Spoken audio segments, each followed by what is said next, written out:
Mengapa sebelum kita diberikan nikmat yang besar atau mimpi kita akan diwujudkan oleh Allah Subhanahu wa taala, kita dipersiapkan dulu atau ditempa dulu. Part 2, yang ketiga, di masa persiapan ini sebenarnya kekuatan kita lagi dibangun. Kita lagi dibangun nih kedisiplinannya, sehingga ketika kita dikasih kesuksesan atau kekayaan, kita bisa manage dengan baik, nggak bakalan kita wasted atau sia-siain. Kita juga lagi ngebangun kesabaran dan juga kesadaran, sehingga kita nggak bakalan sombong ketika dapat itu, kita nggak bakalan arogan, karena kita tahu betapa susahnya. Yang keempat, masa persiapan itu bikin kita makin merasa bahwa hasil besar ini akan lebih meaningful, karena dengan struggle yang kita hadapi ketika kita mendapatkan kesuksesan itu akan terasa lebih berharga banget.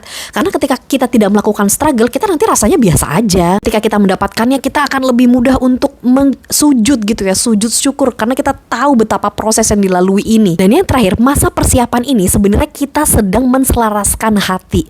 Alignment dengan hati itu lagi dibangun. Karena kadang kita ngerasa kita tahu kok kita menginginkan ini, tapi dalam proses persiapan ini kita akan jadi semakin clear sebenarnya apa yang kita inginkan. So the preparation actually reveals what is good for us. Karena mungkin dengan banyaknya struggle atau challenges, keyakinan kita sama Allah semakin kuat, permintaan tolong kita kepada Allah semakin kuat, dan itu menjadikan niat kita untuk mengejar impian kita itu jadi lebih baik niatnya tuh dengan karena Allah Subhanahu wa taala. Dan kita juga semakin sadar apa yang kita inginkan ya, kesuksesan, kekayaan, apapun itu sebenarnya ada yang memberikan, dan itu Allah yang memberikan, dan kita semakin menyadari itu. Jadi ketika impian itu dikabulkan sama Allah, itu malah semakin mendekatkan kita kepada Allah. Kita jadi makin bersyukur, bukannya malah ngejauhin kita. Jadi insya Allah semua persiapan ini sebenarnya doa kita tuh udah sebagian dijawab.